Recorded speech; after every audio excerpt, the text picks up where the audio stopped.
Hello viewers, আশা করি সবাই খুব ভালো আছেন। আবারও একটা নতুন ব্লগে আপনাদেরকে ওয়েলকাম জানাচ্ছি। আপনারা দেখছেন ডেইলি লাইফ ইন্সপিরেশন। তো সঙ্গে থাকুন, দেখতে থাকুন ব্লগটা।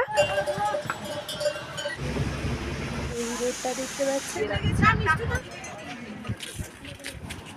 2024 সালের সেপ্টেম্বর মাসে উত্তরাখণ্ডের 4 ধাম দর্শনের জন্য গেছিলাম।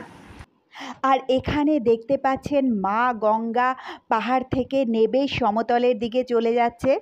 আর 14 কিলোমিটার ওপরে গেলেই গঙ্গোত্রী, সেখান থেকেই মা গঙ্গার উৎপত্তি আমরা সবাই জানি। তো এখন রয়েছি গঙ্গোত্রী ধামে, পাশেই রয়েছে মা গঙ্গার মন্দির। আর তারপরেই রয়েছি এটা ভীমশিলা। সবাই জানেন যে 2013-তে এই বড় পাথরটা কিন্তু কেদারনাথ মন্দিরকে জল থেকে রক্ষা করেছিল। আমরা রয়েছি কেদারনাথ মন্দিরেই। এখানকার ওয়েদার সবসময় প্রায় এরকমই কুয়াশাচ্ছন্ন থাকে। আর এবার আমাদের নাবার পালা।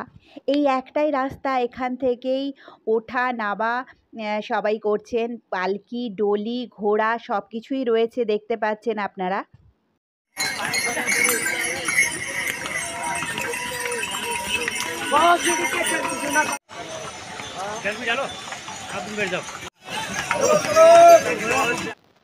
কিছুদিন আগেই এখানে অনেক জায়গায় ধস নেমেছিল, তাই রাস্তার অবস্থা কিন্তু এখন খুব একটা ভালো না।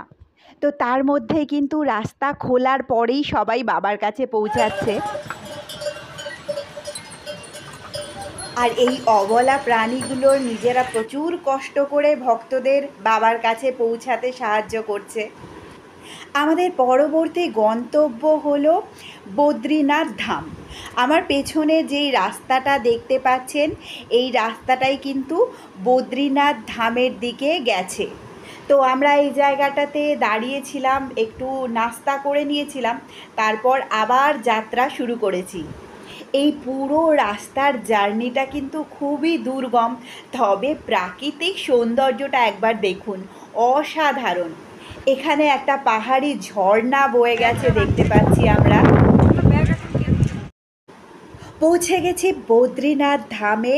বদ্রীনারায়ণের মন্দিরের সামনে আমরা লাইনে দাঁড়িয়ে রয়েছি। দুদিন আগে কেদারনাথে হেঁটে উঠেছিলাম, তো পায়ের অবস্থা সবারই খারাপ।